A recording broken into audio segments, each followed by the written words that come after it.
Okay, hello everyone. It's nice to see you again in our next topic. So today we will discuss about consumer perception, learning, consumer involvement. Okay, I have talked a bit last week with you about consumer perception, right?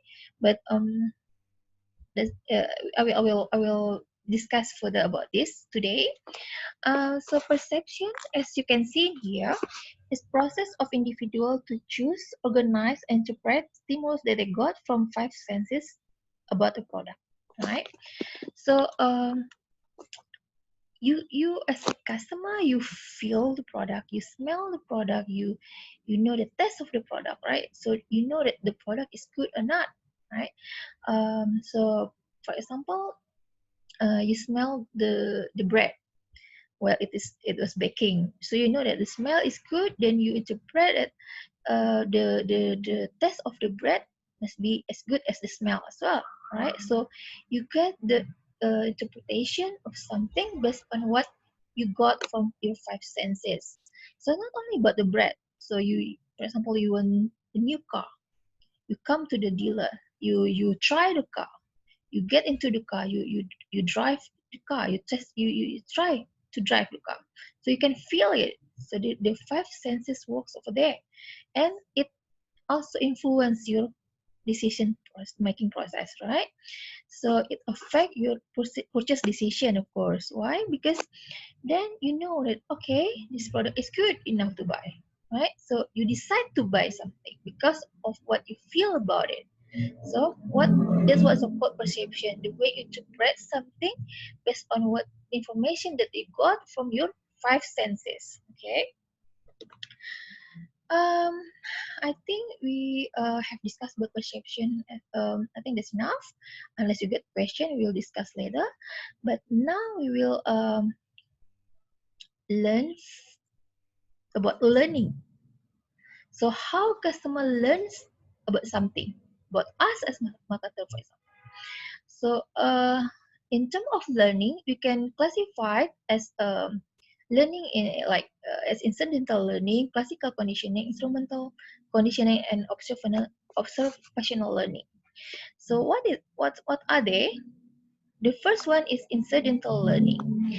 Um, this is sort of learning that you as customer maybe don't even realize that you learn something about it.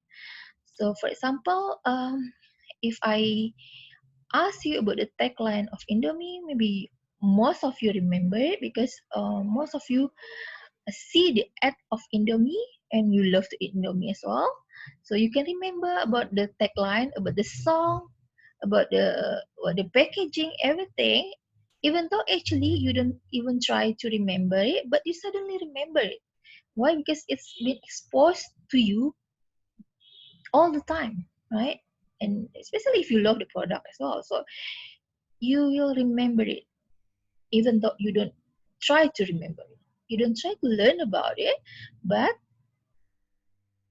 suddenly you learn about it. So that's what's called incidental learning.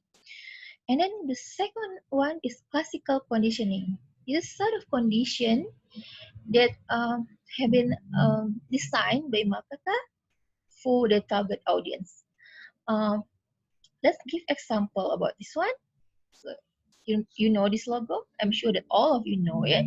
So this is, if you see the M, probably this is not only the logo for you, but when you see this logo, you will remember about what the French fries, about the burger, about what the Wi-Fi, about the cozy place, for example. So if you remember all of these things, only by seeing this logo, it means you got the classical conditioning. Why? Because this this company bring together the logo with the product all the time. So by doing that, next time when you only see the logo, you remember about the product. So I remember about one experiment regarding this long time ago about the Pavlov theory. If you remember about this, so the Pavlov do the experiments to the dog. So every time he ring a bell, the dog come, and then he give the meat to the dog. Every time bell rings, and then here the meat, he give it to the dog, right? So then what happened? Every time he ring the bell, the dog feel hungry, even though maybe the meat is not there, but the dog associate the bell with the meat. Then then the dog feel hungry because of hearing the sounds of the bell only. Okay, so this happened to the customer too over here, because the McDonald's logo or anything else, or maybe the other brand's logo as well, come together with the product all the time. They have the advertising, they have the product that come together with the logo. Then every time the customer see the logo, they will get, they will remember about the product. Okay, so that's what so-called classical conditioning. And then the next one is instrumental conditioning. This is learning to better situation. So actually, customer learn about something. Um, they want to improve the situation. For example, when they have bad experience in one restaurant, let's say, they will not come again to the restaurant. So they try. They want to be in the better situation next time. They will maybe try the new restaurant, or they will, they will not want to repeat the same mistake again. So that was so-called instrumental conditioning here.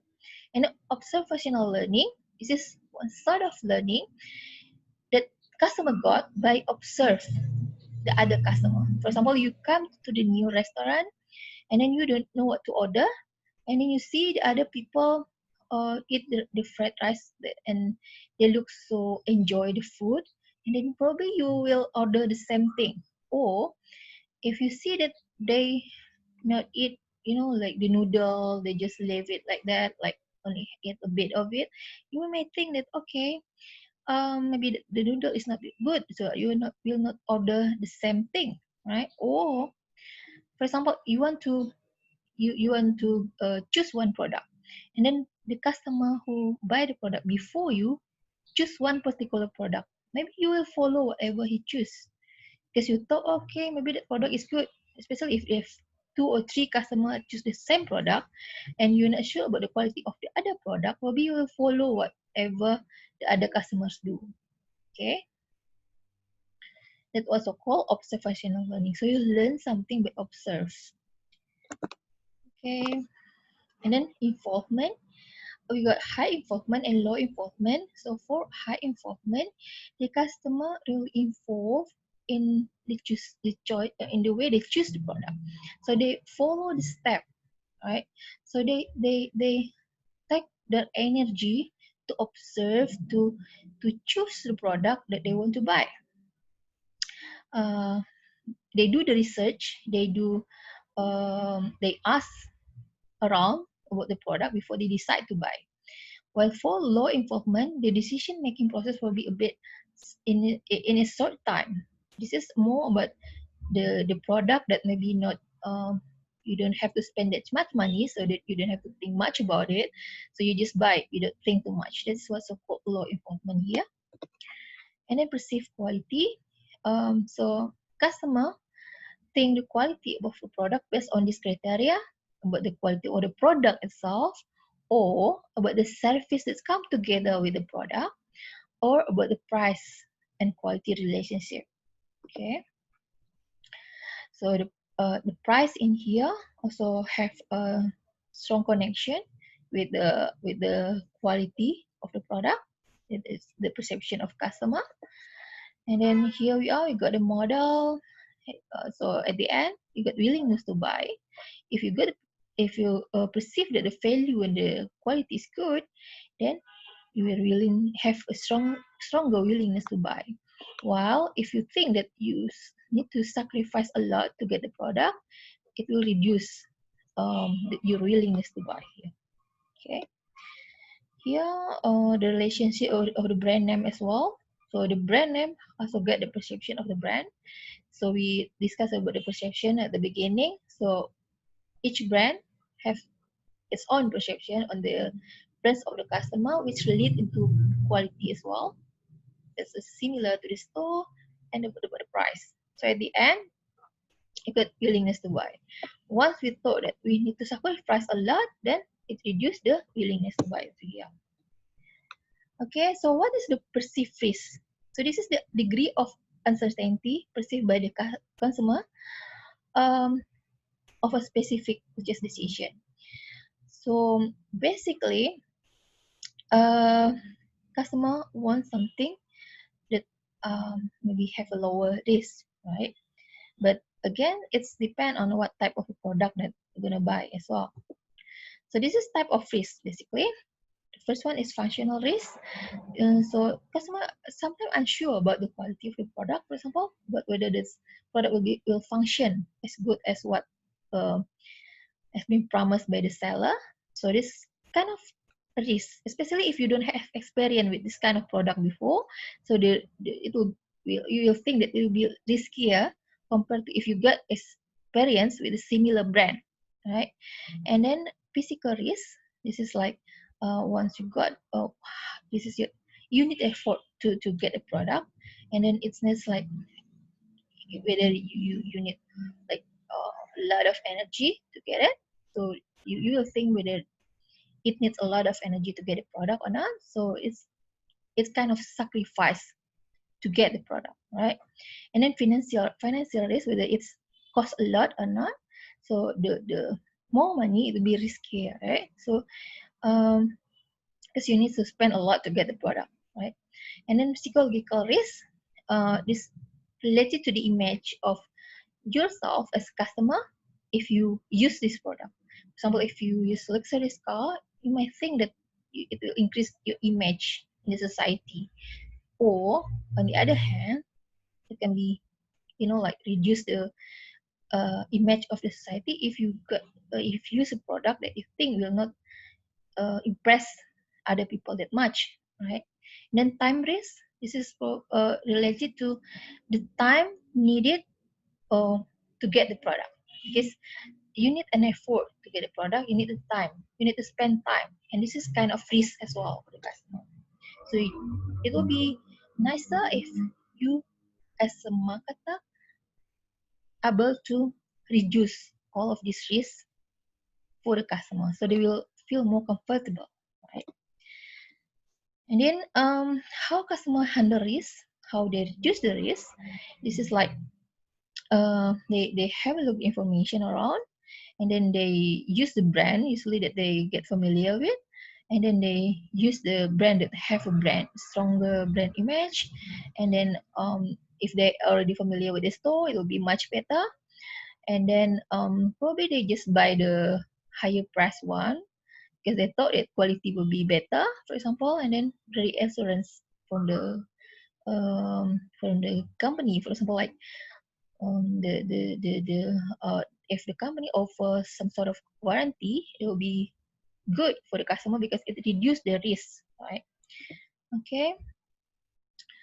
So in terms of a perception of customer, uh, this is our task as marketer to make sure that customer interpret the message correctly. So we have to make sure all the time whether they understand what we talk about, what we want to, like what we have in the product that we're gonna sell to them correctly, and then whether they have a good image of our product or not. So we have to make sure that customer realize about the quality of our product and realize that our product is much better compared to the competitor, and we have some sort of good image in the eyes of the customer. And then we as a marketer we also have to reduce all the perceived risk from the customer, from the prospective customer. So the lower the risk is, the higher their willingness to buy the product. Okay, this is one example of the advertising. Probably this is like a good image for, actually this is selling ice cream, but I don't know whether this is a good image or not. It just depends on who see this image. Probably some people feel uncomfortable and the other people feel not comfortable. So we have to make sure that the imagery here, and we will discuss further about this one.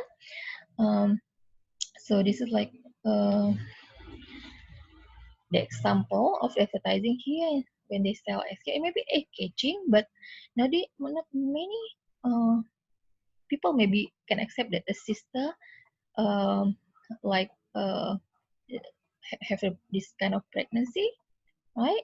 Because they might not have this kind of imagery in some country as well. So um, but in terms of eye catching, this is quite good. So that's why as a marketer, we have to make sure the perception of the customer, whether they think this image is a good thing in the way they're selling the product, in this sense is selling ice cream or not.